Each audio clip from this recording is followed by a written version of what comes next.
Olá, amigos, amigas. Estamos dando início ao nosso estudo. Hoje trataremos do capítulo 6 do livro Evolução em Dois Mundos, que André Luiz deu o nome de Evolução e Sexo. Esperamos que tenhamos condições de passar as informações dentro daquilo que nos é possível, estimulando a todos vocês a pesquisa, como nós sempre dizemos, porque ela é muito importante, mas o interessante é que André Luiz vai colocar aqui essa evolução do sexo na espécie, né, para chegar até os nossos dias, como uma programação divina, algo muito, muito interessante, muito bonito. E nós queremos passar nessa beleza para vocês. Existe, né, dentro dos estudos de citologia, principalmente sobre isso, mas é preciso que a nossa intenção é passar essa forma bonita da coisa, como aconteceu. O André Luiz tem esse projeto, ele faz sempre assim. A história científica, que nós respeitamos profundamente, mas há uma história espiritual também junto, ou seja, unindo ciência e espiritualidade, né? Então, que o nosso Mestre Jesus nos fortaleça, nos dê condições de estarmos fazendo esse trabalho em nível bastante interessante, harmonizado e informativo, tá? Então, vamos iniciar trazendo aqui os nossos primeiros slides que precisamos colocar, né? Vamos lá. Aqui está a nossa página inicial, como sempre, né? Evolução em Dois Mundos. André Luiz, Chico Xavier, Valdo Vieira. São os dois médiuns. A primeira parte, capítulo 6, o estudo é o 7, e o texto, né, o nome do capítulo é Evolução em Dois Mundos. Então, na nossa análise do capítulo, nós chegamos à conclusão que, desde o início, o sexo.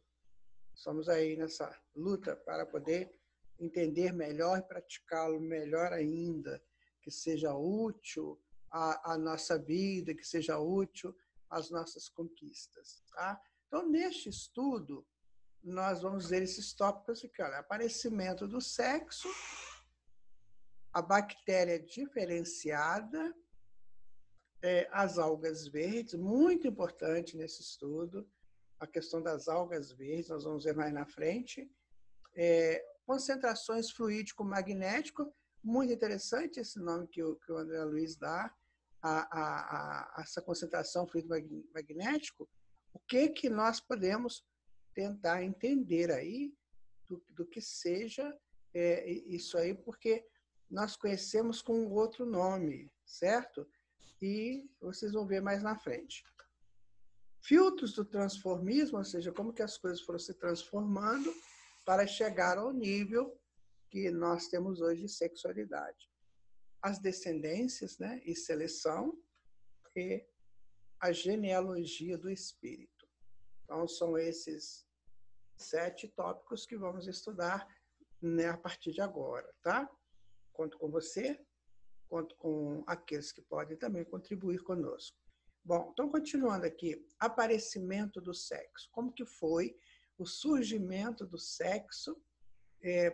Vamos colocar assim, para todos nós, né? Para mim e para vocês, como é que foi o aparecimento do sexo? Porque nós somos mônadas que saímos lá de Deus, estamos evoluindo, e chegou uma hora que vai aparecer essa potência, né? Que é a potência positiva, a potência negativa, o lado bom, o lado forte, bom não, o lado forte, e o outro lado que precisa de contrapor a esse lado forte. Então, são os polos, depois a gente vai estudar isso como arquétipos, e vamos lá. Tá? Dobradas as faixas em que as bactérias e células são experimentadas em reprodução assexuada, certo? Nós começamos, então, eis que em determinado grupo apresenta no ímã a própria constituição de qualidades magnéticas positivas e negativas, em que eles são desfechadas pelos orientadores espirituais encarregados do progresso da vida ao planeta, presentes a evolução animal em véspera de nascer. Veja vocês. Para início de conversa, né? Quem que fez? Foram os orientadores espirituais. Porque vocês vão ver que essa coisa começa muito, mas muito tempo atrás, quando a mônada não tinha consciência para realizar isso. Ela tinha a potência. Isso já vem com ela, vem de Deus. Agora, a consciência para fazer isso acontecer em níveis de uma reprodução sexuada, aí foram os orientadores espirituais que promoveram essa maravilha nos filhos de Deus naquela época. Aí nós temos uma célula-mãe, que ela divide, né, a meiose, então ela passa para as células filhas. Então isso aí é uma representação da estrutura celular quando ela se multiplica. E isso vai ser bem interessante a gente saber, porque na formação do corpo acontece isso aí, tá? Bom, bactéria diferenciada. Aqui começa a história. Que bactéria que é essa? Vamos tentar entendê-la. Eu digo para vocês que ao longo de muitos anos eu guardo esse nome comigo por causa do livro, sabe? Quando eu li esse livro a primeira vez, esse nome dessa bactéria ficou muito fixo na minha mente, então vamos a ela. De todas as bactérias já formadas, uma se destaca nos imensos depósitos de água doce, sobre o leito pétreo do Algonquiano. Algonquiano, o que é isso? Que abrange a série superior sedimentar do período pré-câmbrico, que é de cerca de 4,6 bilhões de anos. Tem um pouquinho de tempo, né? Então, vamos lá. É diferenciada de quantos se estiram sobre a crosta terrestre. Não tem a característica absolutamente ameboide, ou seja, de uma ameba. Mostra a configuração elipsoidal, né? Faz aquela elipse, como se fora microscópico, bastonete ou girino. Todo mundo conhece um girino. Aqui não falta leve radícula, a feição de cauda. Como se fosse um girinozinho com uma cauda. É o Leptotex, é esse nome que eu queria dizer para vocês. Olha, eu guardo esse nome dessa bactéria comigo, mas há muito tempo, por causa do livro Evolução em Dois Mundos. Que em miríades de individuações permanece por milhares de séculos nas rochas antigas, nutrindo-se simplesmente de ferro. Veja que interessante, né? Essa bactéria come ferro, ela nutre de ferro. Tem água aí? Não, é ferro. Então, será que a providência divina, para ela se fazer, ela só depende de água? Não. Então, essa bactéria dependia do ferro. Depende, né? Que elas estão aí até hoje. Bom, é uma bactéria diferenciada. Olha que interessante, né?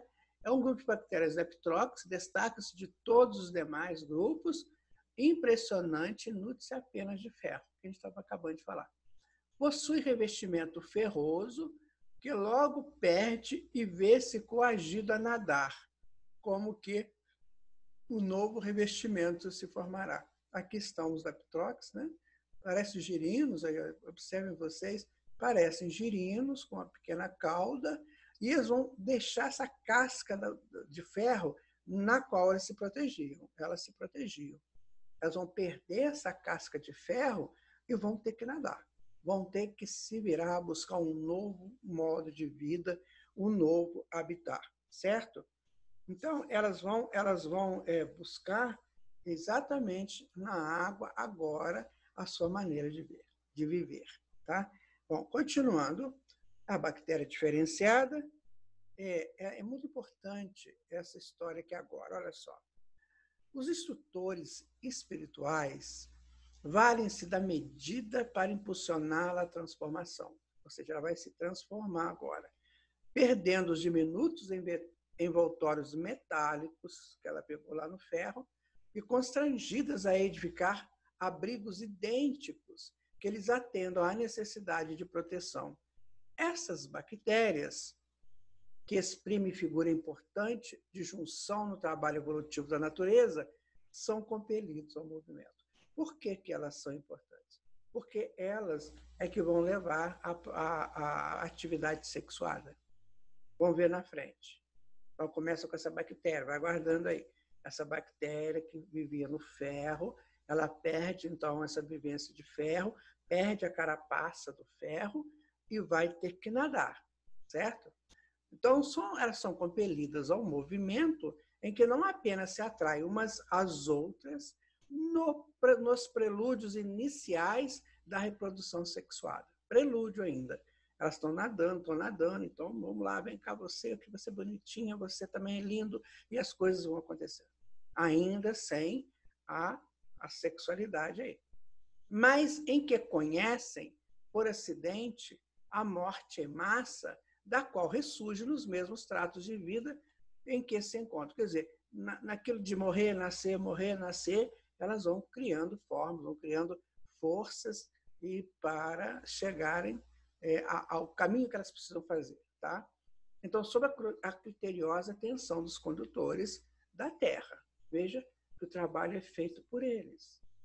Não dá para essas espécies, não dá para essas bactérias fazerem sozinhos. Então, tem pessoas, espíritos encarregados destes trabalhos. Tá? Para renascerem, após longo tempo de novas experimentações, elas nascem na forma de algas verdes, inaugurando a comunhão sexual sobre o mundo. Fechou. Leptococcus, a bactéria, ela sai do ferro, perde a capa ferruginosa, começam a nadar, vão nadando, vão se transformando ao longo do tempo, vão se transformando com a ajuda dos mentores espirituais, o nascer, não morrer, nascer, morrer. Aí, uma hora, elas aparecem como algas verdes. Elas transformam em algas verdes e aí vai começar a comunhão sexual sobre o mundo nas algas verdes. Guardou? Então, vamos continuar aqui, olha. Algas verdes, vamos a elas agora. Os biologistas dos últimos tempos costumam perguntar sem respostas se as algas verdes, que são proprietárias de estruturas diferentes, descendem das primitivas cianofícias. O que é uma cianofícia, minha gente? É isso aí, ó. É uma estrutura, né? Que eles dão o nome de cianofícias, tá? E de tessitura mais simples. Cara, ela só parece uma amebazinha, né? Um pouco melhorada. Nas quais as ficocianina, vamos pegar uma ficocianina, que é essa coisa aí, ó, associada à clorofila e o pigmento azulado da sua composição fundamental. Aí está o pigmento azulado. Então, tá aí. Essa coisa azulada aqui são algas, tá, gente? O hiato existente foi preenchido pelas atividades dos servidores da organogênese terrestre que submeteram a família do Leptotrix a profundas alterações nos campos do espírito, transmutando-lhe os indivíduos mais completos, que reapareceram metamorfoseados nas algas referidas, que invadiram luxuriantemente as águas, instalando um novo ciclo de progresso e renovação. Foi assim que aconteceu. Como começou a sexualidade? Nas algas verdes. E elas vieram de onde? Da bactéria Leptotrix, que morava onde? No ferro. Tá bom? Essa foi a sequência do aparecimento da sexualidade, que André Luiz está nos colocando. Está ficando claro? Vamos continuar. Concentrações fluidomagnéticas. Nós temos aqui conosco um glossáriozinho e um boletim da Associação Médica Espírita de São Paulo, feito pelo Dr. Paulo Bersotti, em 1987, bem antigo. Ele entende que esses fluidos magnéticos sejam os cromossomos. Nós vamos ver o que André Luiz fala. Ao toque dos operários divinos, a matéria elementar fora, no princípio, transubstanciada em massa astronômica de eletrões e protões. Então, ele foi lá atrás de novo. Quer dizer, no fluido cósmico, que num processo de apropriação pelos operários divinos, fizeram daquele fluido, né, os prótons e os elétrons, ou seja, o átomo. Então, ele voltou lá na criação do átomo e do átomo, né, que teceram o largo berço da vida humana em plena via cósmica. Ou seja, com o átomo começa essa escalada nossa pelo universo. E ainda sob a inteligência deles e com a supervisão do Cristo de Deus, que é Jesus, semelhantes recursos baseiam a formação dos átomos em elementos. Elementos suas moléculas, combinam seus elementos em conjuntos químicos e vão abrindo os conjuntos químicos lugar aos caloides, que são misturas heterogêneas, moléculas. Mesclam-se os caloides em misturas substanciais, ou seja, formam substâncias, oferecendo ao princípio inteligente, oriundo da amplidão celeste, o ninho propício ao desenvolvimento. Lembra da questão 540 do Livro dos Espíritos? Quando os mentores disseram que o arcanjo começou pelo átomo? Está aqui. André Luiz está confirmando, está explicando como. Um processo interessante, né? Dos prótons, dos elétrons, cria o átomo cria moléculas criam substâncias, e nessa história toda já vai a mônada evoluindo. Lindo, né? Continuar. Ainda aí, concentrações fluidos magnéticas. Eras imensas transcorrem. Muito tempo. E esse princípio inteligente, destinado a crescer para a glória da vida, em dois planos, plano físico e plano espiritual, quando se mostra ativado em constituição mais complexa, recebe desses mesmos arquitetos da sabedoria divina os dons da reprodução mais complexa nos cromossomos. É aqui que o Dr. Paulo entende que esses cromossomos, ele dá o nome de concentrações fluídico-magnéticas. Certo? Ele entende que é assim. Ou concentrações fluido-magnéticas especiais a se retratarem através do tempo pela reflexão constante no campo celular. Concentrações essas que, por falta de terminologia adequada no dicionário humano, baratearemos quanto possível comparando aos moldes fabricados para serviço de fundição na oficina tipográfica. Vai formar o quê? Vai formar a fita de DNA, que como se fosse uma oficina com as letras impressas ali, no DNA estão impressas a nossa história, estão impressas as nossas projeções. É isso que o André está colocando. Viu como é que ele foi lá atrás? Foi pegando as informações, agora já está falando dos cromossomos, que são os portadores, né, dos genes, que são os portadores das informações e das nossas possibilidades. Da nossa história também. Aí está o cromossomo. Olha que coisa bonita, né? Aqui eles determinam o crescimento, cor de cabelo, tipo sanguíneo, né? A cor dos olhos, está tudo escritinho aqui neles, olha. Tá? Quando a gente vai nascer. Então, isso aqui é de magna importância. Por isso que eles chamam de concentrações fluídico-magnéticas. Tá certo? Isso aqui está na faixa, está no no núcleo das nossas células, no que nós chamamos de DNA. Tá certo? Vamos lá. Continuando. Os cromossomos, estruturados em grânulos infinitesimais de natureza fisiopsicossomática, partilham do corpo físico pelo núcleo da célula, em que se mantém, e do corpo espiritual pelo citoplasma em que se implantam. Aí dá uma coisa, quer dizer que no corpo físico fica no núcleo da célula, e no corpo espiritual, no perispírito, fica no citoplasma. Diferente, né? Vamos ver aqui. Está aí a célula, tá vendo? Aqui, no plano espiritual, ele vai ficar no citoplasma, ele não fica no núcleo, fica no citoplasma. Há uma razão, né, para isso, a gente não sabe, mas há uma razão para isso. Tá? Aqui está, minha gente. Sabemos que no corpo físico, os cromossomos se localizam no núcleo da célula. Mas André Luiz nos informa que no corpo espiritual, eles se localizam no citoplasma. Então, isso nos leva a concluir que as células do corpo espiritual não possuem núcleos, sendo, portanto, procariontes, que é o nome que dá à célula que não tem núcleo. Percebe? Já começa a ter uma diferença. A ciência daqui não sabe disso.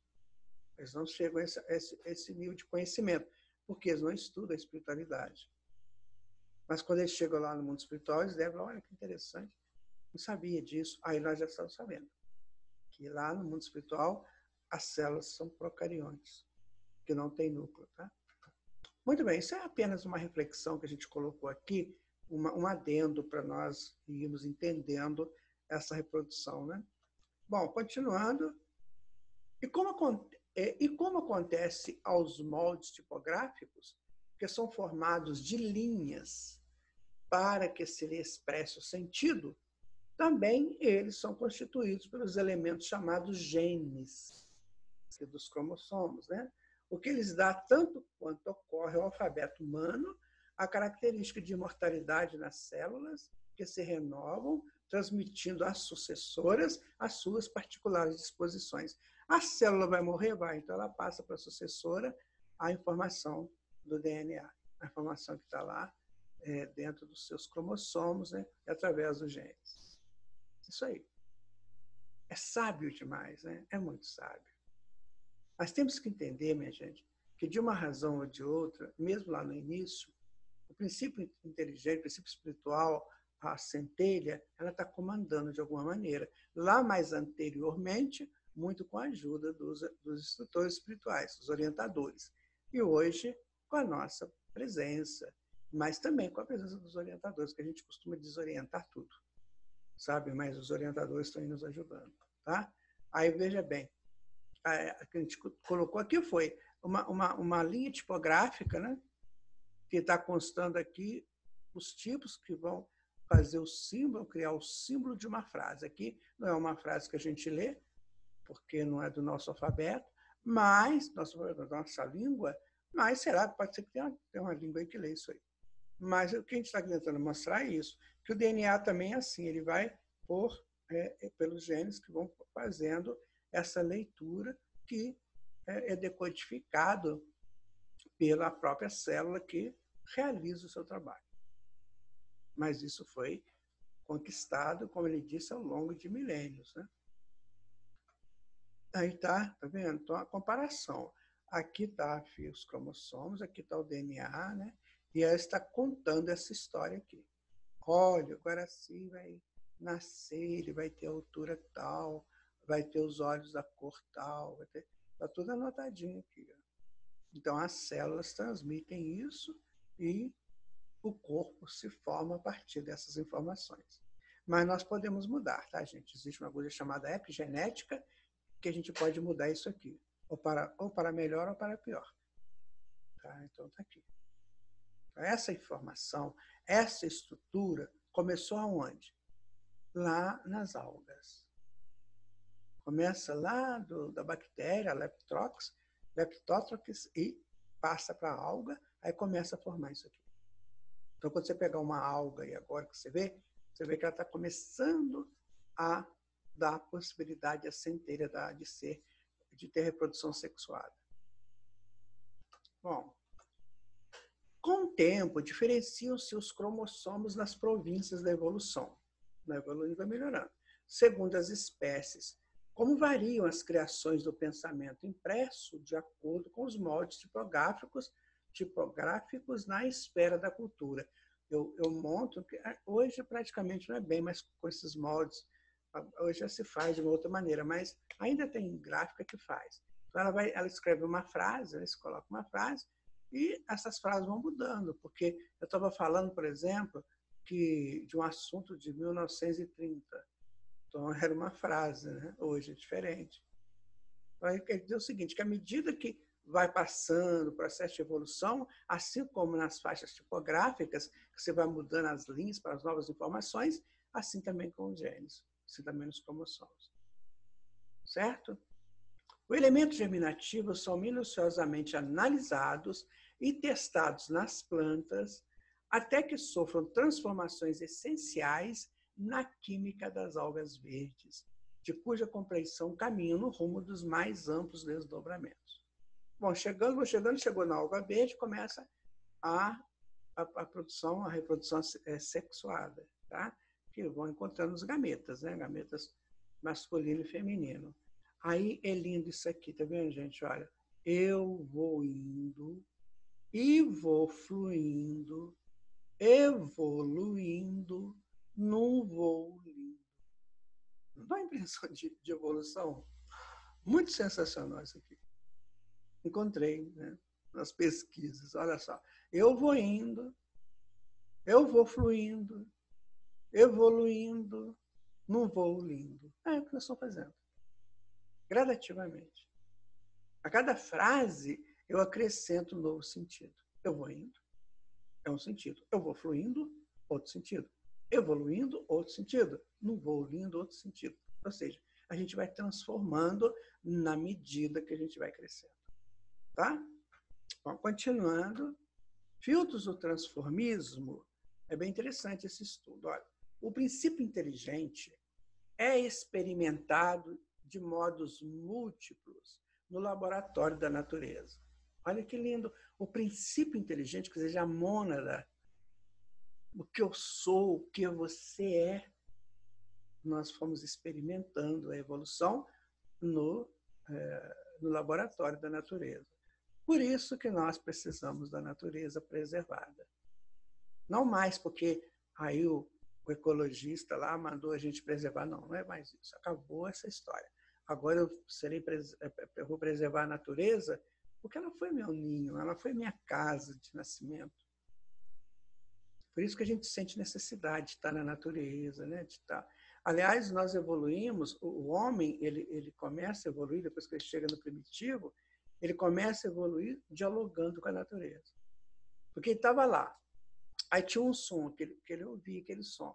Quando ele chega no homem que começa a desenvolver a razão, o que ele faz? Ele fala assim, oh, que interessante, esse som que eu ouvia significa a batida do coco, que eu não entendia isso. Eu só entendia que dava o som, mas eu não associava que é porque o coco batia. Tá vendo? Então, ele vai dialogando com a natureza, aquele som que ele ouvia da água, do rio, aí vai pensar, olha, porque a água vai para lá, e quando ela vai para lá, vai batendo nas pedras, nos obstáculos, ela faz esse som natural dela. E assim vai. Foi um diálogo com a natureza que nós evoluímos. E foi no seio da natureza que começamos a nossa evolução. Veja bem, que mãe extraordinária que é essa? Que mãe! Então, o princípio inteligente é experimentado de modos múltiplos no laboratório da natureza, constituindo-se pouco a pouco a organização físico-espiritual e traçando-lhe entre a terra e o céu a destinação finalista. Olha, enquanto eu estou aqui, enquanto nós estamos no corpo físico, a gente tem uma constituição. As células, elas têm o núcleo, né? O DNA fica lá no núcleo. Quando nós vamos para o mundo espiritual, não tem mais o núcleo. Então, fica no citoplasma. Então, é nesse jogo de ir e vir que nós fomos evoluindo. Agora, a gente pode fazer uma pergunta, né? Mas o André Luiz não está aqui para responder para a gente, é pena. Perguntar para ele assim, André, por que lá, no plano espiritual, fica no citoplasma e aqui no núcleo? Aí, quem sabe ele responderia, né? Quem sabe você é um médium que vai pegar essa resposta para nós? Porque ele não deixou claro por quê, tá?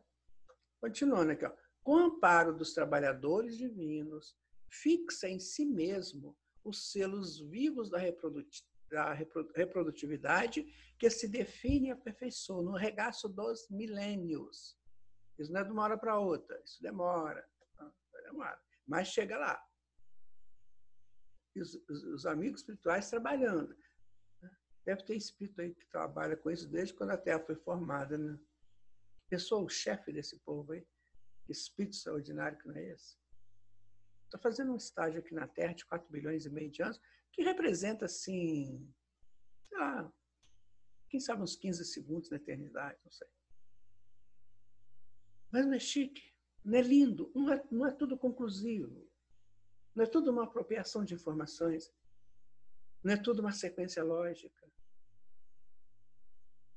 Espero que você esteja acompanhando o raciocínio e esteja entendendo, tá? Deixam na retaguarda como filtros de transformismo não somente os reinos mineral e vegetal. Filtros de transformismo, ou seja, as filtragens porque a mônada passa para se transformando. Né? Não somente os reinos mineral e vegetal, Instituto de Recepção e Expansão da Onda Criadora da Vida, em seu fluxo incessante, como também certas classes de organismos outros que passariam a coexistir com os elementos em ascensão. O que ele está falando? Ele está falando que é um jogo. Você vai passando pelo mineral, você vai passando pelo vegetal, você chega no animal e vai com calma, você vai se transformando, vai acontecendo e acontece o milagre da vida. Ele falou disso de uma forma bem bonita, né? Que eu não sei falar que nem ele. Então, não é só no reino mineral que isso acontece, é no vegetal, que vai preparando a mônada para a sua grande epopeia da locomoção. Enquanto está no mineral e no vegetal, ela não tem como locomover-se, né? A não ser por alguma ação da natureza, chuva, sol, vento. E lá na pedra também rola pedra, tal. Mas agora não, agora ela vai mover. Agora eu sou senhora de mim. Já pensou que lindo? A bactéria, o leptótero, que sai da carapaça de ferro e fala, deixa comigo, que agora é comigo. E vai nadar e vai se movimentar. E aí ele vai ficar tão forte, mas tão potente, que ele se transforma em alga. Bom. Como acontece ainda hoje, quando observamos o halo da inteligência humana, relativamente aprimorada, plantas e vermes que já existiam no pré-câmbio inferior. Tá vendo? Então, como acontece ainda hoje? Quando observamos ao lado da inteligência humana, mais ou menos aprimorada, nós estamos vendo as plantas e os vermes que já existiam no pré-câmbio inferior, que é aquele de 4,6 bilhões de anos. Certo? Então, vamos continuar aqui. Os tecidos germinais sofrem por milhares de anos provas continuadas para que se lhes possa ferir o valor e se lhes apure o adestramento. Então, a germinação ela é um tecido, né, que é feito, e aí vai ser com calma, com muito tempo, vai chegar a um ponto mais aprimorado. Então, aí, minha gente, vou dar uma paradinha aqui para a gente começar a pensar, né? Tem gente que não respeita o sexo, não respeita o seu genital, né? Brinca com aquilo, complica-se com aquilo. E ele custou para arrumar esse negócio, custou para produzir isso. A gente tem que começar a saber dessas coisas. A verdade é essa, nós só vamos evoluir conscientemente aprendendo isso, entendendo isso, que tudo foi custoso demais, não foi de uma hora para outra, não foi sozinho, nós tivemos ajudas. Continuando aqui, olha, formas monstruosas aparecem e desaparecem, aí estão, olha, testando, né, toda essa possibilidade da reprodução sexuada. Então, elas aparecem e desaparecem desde os anelídeos aos animais de grande porte, por séculos e séculos, até que as espécies conseguissem acomodação nos próprios tipos. O que é um anelídeo? É um animal invertebrado, alongado, de secção circular e segmentado. Então, as minhocas, as sanguessugas, são os anelídeos. Mas não parece, cara? Parece assim, com uma minhoca. Olha. Uma minhoca grande, olha. Sanguessuga. Tá vendo? Então começou lá. Ó, formas monstruosas aparecem e desaparecem. Desde os anelídeos aos animais de grande porte. Tá aí. Aliás, esses animais de grande porte, que viveram de 200 milhões a 65 milhões de anos atrás, chamados dinossauros, o Emmanuel diz que foram experiências genéticas, né? Experiências biológicas, genéticas, para fixar um tipo na Terra, um tipo biológico da Terra. Tem essa informação também, né? Bom, até que as espécies conseguissem acomodação, é exatamente o que o André Luiz está falando, que o Emmanuel falou. Então, foram feitas experiências. Quando você vê esses dinos, né, grandões, aquela coisa toda, aquilo são experiências. Então, agora nós vamos ter que fixar o tipo biológico da Terra. Como é que vai ser esse tipo biológico? Daí, quando conseguem chegar nesse ponto, então eles desaparecem. Dizem que foi o bendito do meteoro que caiu, né? Nem é meteoro, né? É um asteroide, que caiu um asteroide e aí matou tudo quanto é dinossauro. Bom, vamos continuar. Entre as que chegam à luz e as que se fundem nas sombras, traçam-se parentescos profundos. Agora eu vou mexer com a tua emoção. Olha que coisa fofa. Né? Não é bonitinho? Então, entre os que chegam à luz, agora eu vou te dar um outro susto. Olha esse aqui, os que fundem nas sombras. Traçam-se parentescos profundos, por incrível que pareça, né? Aquele cachorrinho que você tem aí, que você adora ele, já passou por essa fase aqui, ó. Tá bom? Já. Mas nós também já passamos. Só que, graças a Deus, a gente não lembra, né? Mas olha, eu vou dizer uma coisa para você, viu? Era muito interessante. Você pensa, qual que é melhor? É ser alga ou ser morcego? Não é mais interessante o morcego, que já tem uma evolução mais adiantada? A gente tem que observar. Às vezes tem animais que a gente acha horrível, assim, né? Asqueroso, estranho, mas ele está na evolução dele. E ele está muito feliz de estar ali, viu?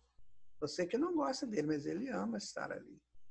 Ele já muda as frequências dele, ele já tem novas possibilidades. Por exemplo, o bichinho que vivia arrastando lá no chão agora já pode voar. Só a verdade é que ele mora numa caverna, mas a gente também morou, né? A gente era homem já, primato, estava morando em caverna, vai reclamar do bichinho que mora em caverna? Então vamos lá.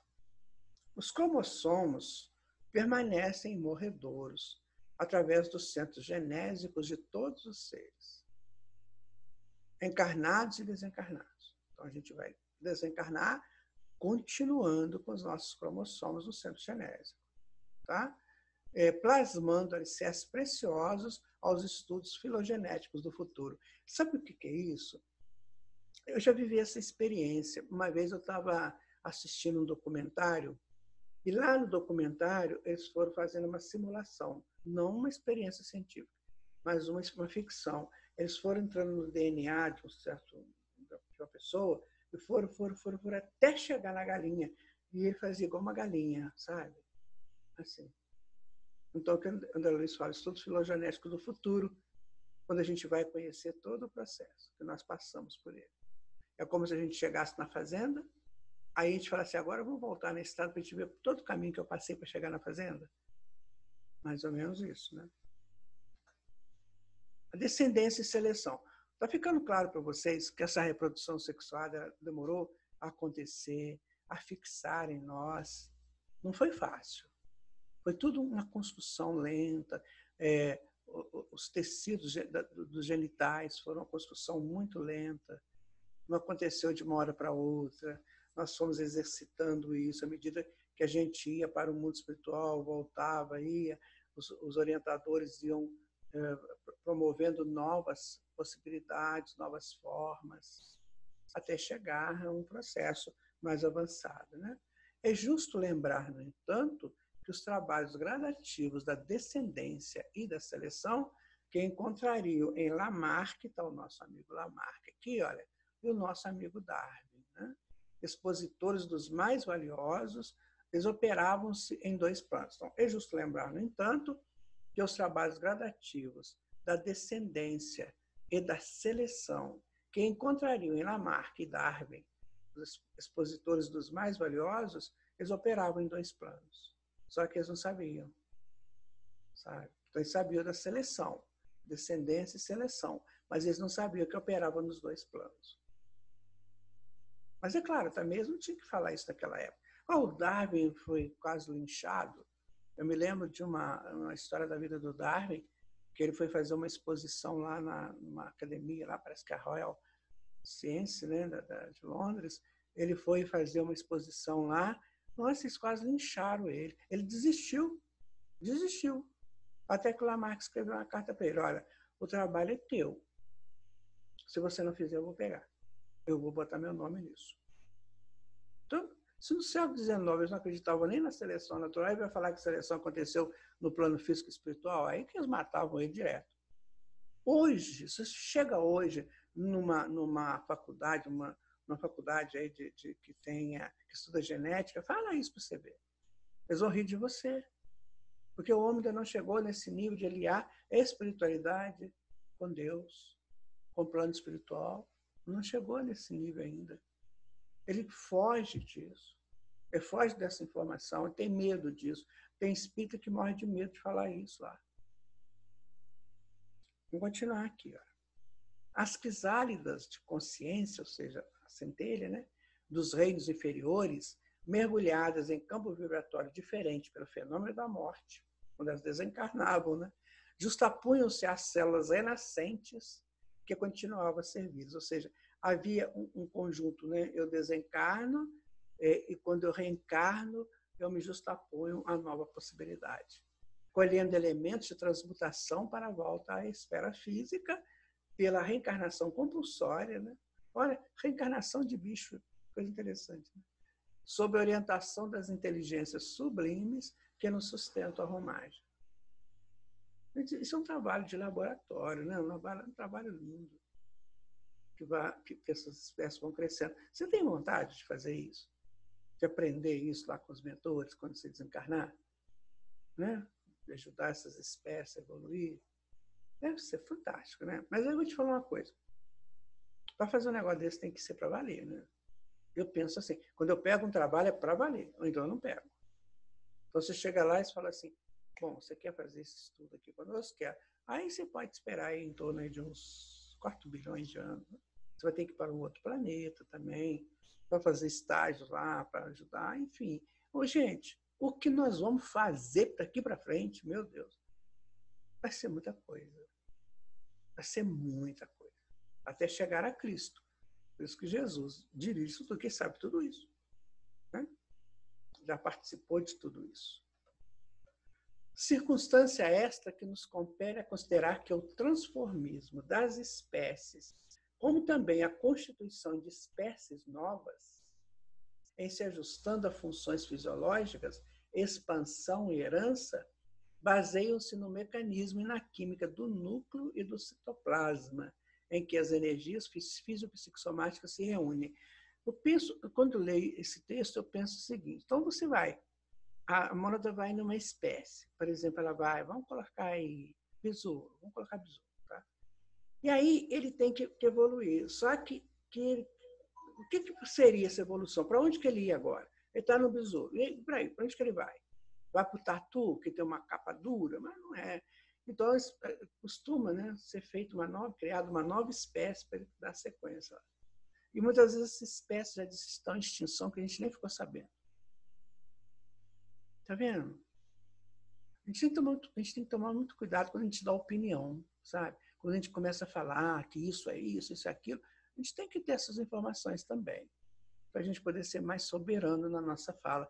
Porque, veja bem, quando a gente fala alguma coisa, se essa coisa tiver a força da verdade, ela se estabelece como tal. Muito embora outros possam não entender, não querer. Mas se ela tiver a força da verdade, ela se estabelece, ela fica no ar. Se ela não tiver, ela desaparece. O que acontece, então? Como ela desaparece, aí as pessoas vão nos observar o seguinte: esse aí só fala abobrinha. Tudo que ele fala não tem fundamento. O que é o fundamento? É a força da verdade. Então, quando a gente fala alguma coisa, a gente tem que ter a estrutura da verdade junto. Eu posso não saber a verdade inteira, mas eu tenho pelo menos a base da verdade. Porque aí fica no ar. Peraí, ele falou essa coisa, quem sabe? Quem sabe ele está certo? Vamos pesquisar? Essa é a diferença. Por isso que a gente tem que estudar para a gente poder dar opiniões mais sensatas. Então, vamos continuar, então. Aqui está, né, uma célula, tem o núcleo dela, que aqui dentro tem o DNA, o citoplasma, que é essa parte de dentro cheia de organelas, e a membrana que protege aqui a célula. Esse estudo da célula hoje está tão avançado que você fica apaixonado de ver tanta coisa que tem numa célula. Tanta estrutura que tem numa célula para ela funcionar. É um ser vivo, né? Desculpa. Os naturalistas situados no chão do mundo, olha só, desde os sacerdotes egípcios, que estudavam a origem da vida planetária em conchas fósseis, sabiam disso? Eles iam lá, pegavam a concha lá, estavam estudando aquilo. Até os mais eminentes biólogos modernos, atreitos à unilateralidade de observação, compreensivelmente não conseguirão suprir as lacunas existentes no quadro da evolução. Lembra que a gente falou? Você chegou no besouro, você tem que passar para frente, você não tem uma coisa para passar para frente, então vamos criar uma coisa ali. A partir do DNA do besouro, a partir da estrutura que ele já consegue, você cria lá um besouro X, só para passar para uma outra espécie. Isso pode acontecer, gente, não estou dizendo que aconteceu assim não, mas isso pode acontecer quando a Luiz está dizendo isso aqui. Então, tem espécie que a gente não sabe, não existe. Não vamos entendê-la, mas ela está cumprindo uma função na evolução da mônada. Isso que a gente tem que deixar bem claro, que todas essas espécies que estão aí, elas estão ajudando, né? Elas são expressões da evolução da mônada que está ocupando essa espécie. Certo? Então, esse livro nos traz essa informação. Então, Cuvier, quem é Cuvier? Esse indivíduo aí, ó. Todo bonito, né? Ele foi o Georges Cuvier, ele foi um naturalista e zoologista francês da primeira metade do século XIX, 1800, né? Até 1850, por aí. Então, não obstante, Cuvier, com a anatomia comparada, o que é anatomia comparada, gente? Vocês sabem explicar o que é isso? Anatomia comparada é parte da anatomia, né, que é a ciência que estuda a constituição dos seres organizados, que se ocupa do estudo comparado dos órgãos de indivíduos de espécies diferentes. Eles vão comparando. A minhoca tem essa coisa aqui, aí, digamos, o besouro tem isso aqui. Então, vamos comparar a diferença entre eles. Essa anatomia é comparada para eles crescerem, né? Para crescerem no entendimento dessa evolução. Só que eles não sabem que estão evoluindo, né? Eles não sabem. Geralmente, esses naturalistas, biólogos, eles não têm essa informação de que aquela espécie que estão trabalhando não é só um bichinho que eles põem lá no microscópio, aquilo ali tem uma centelha dando vida àquela manifestação. É isso que nós estamos estudando, que nós agora estamos sabendo que tem. Quando você pegar um mosquitinho na tua casa, não, o mosquito vai voar, você não vai pegar, não. Mas quando você pegar uma formiguinha, você pensa, nossa, tem uma centelha que está movimentando isso aqui. É uma alma-grupo, a gente não sabe, porque é muito complicado entender isso, mas é uma manifestação de centelha. Com certeza que é.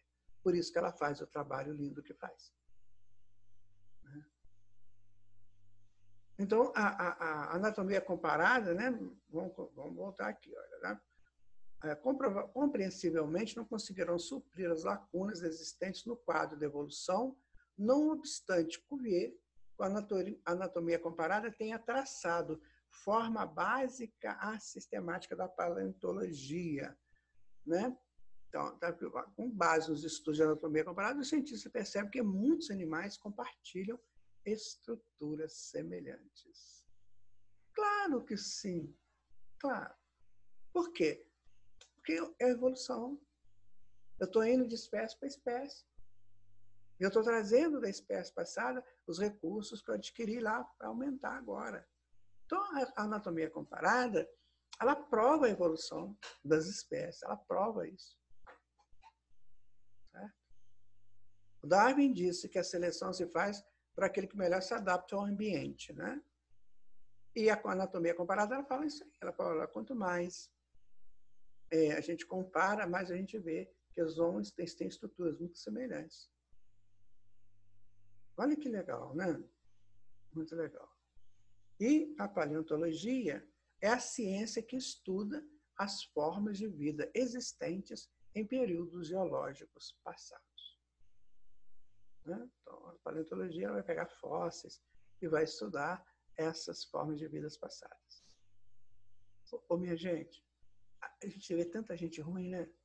A gente fala assim, nossa, esse mundo não tem jeito, não. Tem. Olha a quantidade de cientistas, quantidade de pesquisadores, quantidade de pessoas que foram para o meio do mato para buscar fósseis. Vocês já viram esses filmes desses paleontologistas, arqueólogos, que eles vão lá para o meio do mato para fazer pesquisas? Sabe aqueles professores que levam os alunos, né, que estão fazendo esses cursos para aquelas excursões lá, incursões na floresta? Mas tem muita gente boa no mundo, muita gente. Essas pessoas não passam na televisão, não. Raramente elas passam um documentário de TV de canal fechado. A TV aberta, nossa, nem pensar. TV aberta é só tiroteio, né? Matança, roubo, estupro. TV aberta é isso. Infelizmente, esses homens e mulheres que dirigem a televisão aberta no Brasil, pelo menos no Brasil, não sei do mundo que eu não vejo, precisa tomar um pouquinho de cuidado. Sabe? Muito cuidado. Antigamente, as histórias infantis, elas potencializavam o vilão o tempo todo. O mocinho ganhava no final, se ganhasse, ele ganhava só no final. Mas quando ele ganhava, o vilão estava tão potencializado que a pessoa nem lembrava mais da vitória. E não potencializava a vitória do mocinho. Dou um exemplo para você da história da Chapeuzinho Vermelho. Mamãe disse para ela, minha filha, você vai levar os bolinhos lá para sua avó, mas com cuidado, não dê atenção para ninguém, não converse com estranhos e tal, dá todo o conselho. A menininha pega aquele cestinho de biscoitos e vai indo, né? E vai toda feliz. De repente vem um lobo mau, começa a induzi-la, começa a conversar com ela e ela vai dando papo, vai dando papo. E as pessoas que estão lendo essa história começam a potencializar o negativo, porque o lobo mau é negativo e ele está sempre perto. Aí o que você faz? O que você passa a fazer? Você torce para o lobo mau. Não é assim? Você começa a torcer para o vilão, porque ele está tão potencializado na história que você torce para ele. Aí quando chega lá no final, quando ele perde, que ele vai perder, mas o vilão já está tão potencializado que você nem quer saber se ele perdeu. Ele já ganhou em você. Dizem que quando o Walt Disney começou a fazer o trabalho dele, né, em Hollywood, que eles falaram isso para ele, olha, nós queremos que você potencialize o bem o tempo todo. Aí ele começou a fazer aquelas coisas lindas, né, aqueles desenhos maravilhosos, potencializando o bem. E o vilão ele vai perdendo a partir da potência do bem. Não é aquele momento final da história que ele perde, não. Ele vai perdendo pela potência do bem.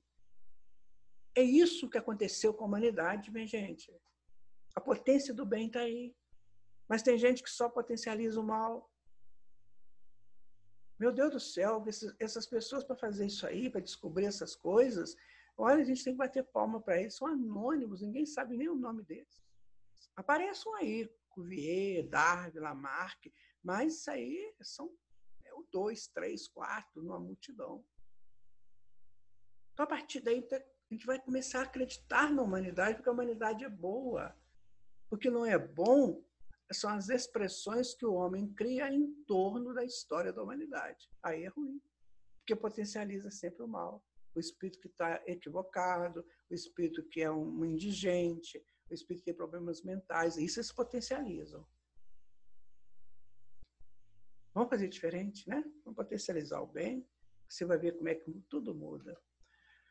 Genealogia do espírito. Desde o casulo ferruginoso do Leptótroques, através da retração e expansão da energia nas ocorrências do nascimento e morte da forma, que capitulam ainda hoje na organização de qualquer veículo humano, na fase embriogênica, a evolução filogenética de todo o reino animal.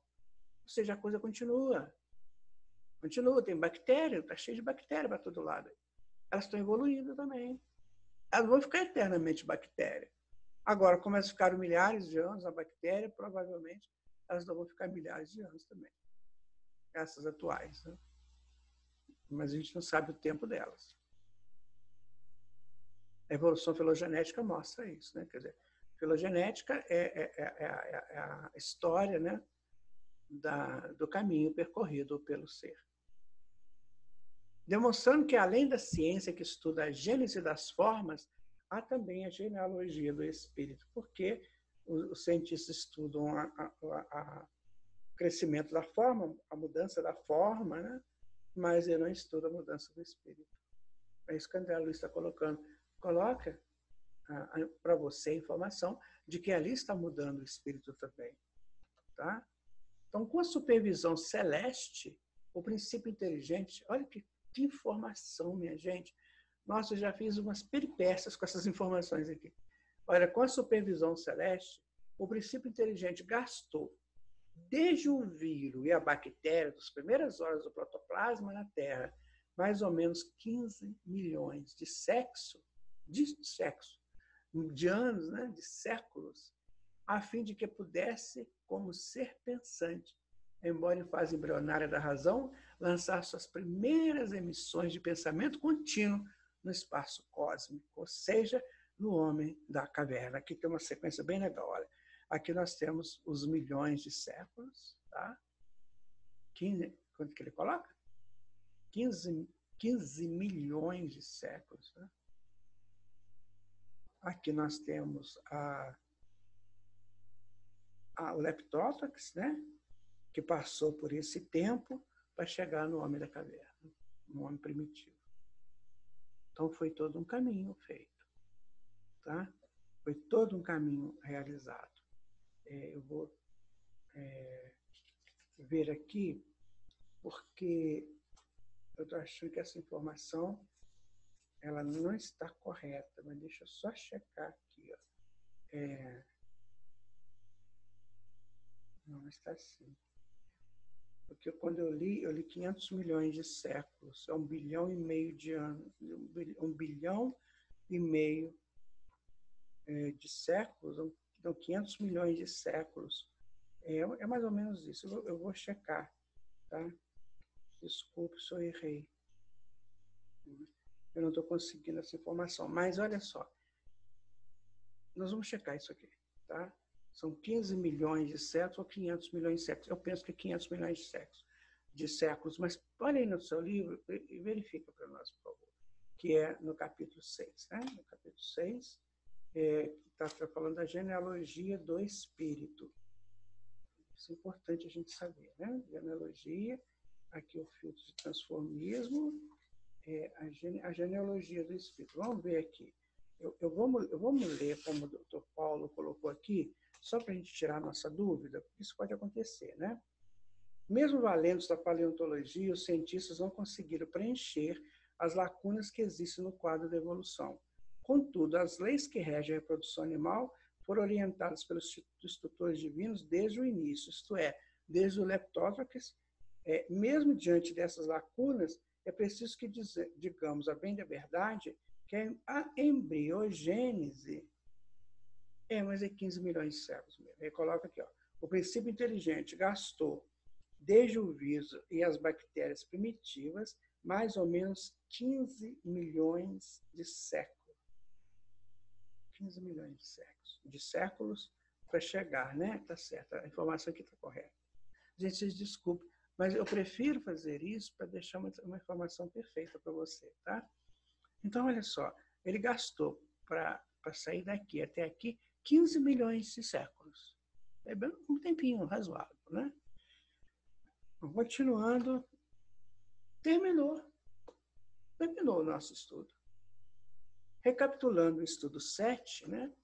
O aparecimento do sexo, né? Foi aquela história do Leptótex que sai do casulo do ferro e vai começando a nadar que nem um girino e tal, vai para chegar na alga verde. Isso, né, gente, não é que saiu lá do casulo ferruginoso e já chegou na alga, não. Isso teve um período aí de vida, né, de experiências. Demorou a beça, só está dando o caminho, como é que foi. A bactéria diferenciada, que é o Leptótex, que a gente viu, né? Ela é toda diferenciada, parece que ela se estrutura bem no ferro. para já começar a reprodução sexuada depois. Tá? As algas verdes, que são as que fazem as primeiras manifestações da reprodução sexuada, onde já tem, né, o positivo e o negativo, e eles se buscam e ali já se transmitem, né, as informações genéticas para as novas espécies. As concentrações do fluido magnético, que é dos cromossomos, a gente estudou, né, aquelas hastezinhas do cromossomo, que tem toda a nossa história, e ali o gene circulando, né, circundando os cromossomos. Os filtros dos transformíveis, ou seja, a gente foi transformando até chegar, né, no homem que nós somos hoje. Não é? Legal? Bonito? Agora, quando você pegar uma baratinha, por favor, tente gostar da frequência vibratória dela. Tá? Dá uma olhadinha para ela, com carinho e tal. Tampa os buraquinhos para ela não voltar, mas não mata, não. Deixa ela viver a vidinha dela. Tá? Descendência e seleção, claro, isso foi acontecendo a partir da nossa evolução pelas espécies. A gente foi pegando descendência dessa espécie, passando para outra, e fomos selecionando as nossas próximas casas, nossos próximos corpos para viver. E a genealogia do espírito, né, que é da filogênese, que vai contando a nossa história. Certo, minha gente? Agora você já sabe, né? Agora você já conhece como é que foi o caminho da reprodução sexuada. Como é que começou essa história toda. No capítulo seguinte, no capítulo 7, né? Que nós vamos estudar parece que ainda é a sexualidade. Quer ver? Deixa eu só confirmar aqui. No capítulo 7, nossa, demorante, né? Evolução e hereditariedade, que nós vamos estudar no capítulo 7. Certo? Mas vai falar muito ainda dessa sexualidade. Tá? Bom, nosso recado final. Né? Caminhei por milhas, milênios. Experimentei o claro e o escuro, o seco e o molhado, os céus e o mar, a terra e os ares. Quanto tempo levei? Faz tempo que não conto esse tempo. Cheguei, enfim, como sou. Sou ainda pequeno, quase parte daquele início, quando vejo o infinito surgir. É o caminhante falando, né? Ele caminhou por muitas milhas, por muitos milênios, que ficou no claro, ficou no escuro, ficou no seco, ficou no molhado, voou pelos céus, nadou pelo mar, ficou na terra, né, nos ares. E quanto tempo que ele levou? Aí ele fala, faz tempo que eu não conto esse tempo. Cheguei, enfim, como eu sou hoje, ser humano. Eu sou ainda muito pequeno, quase parte daquele início.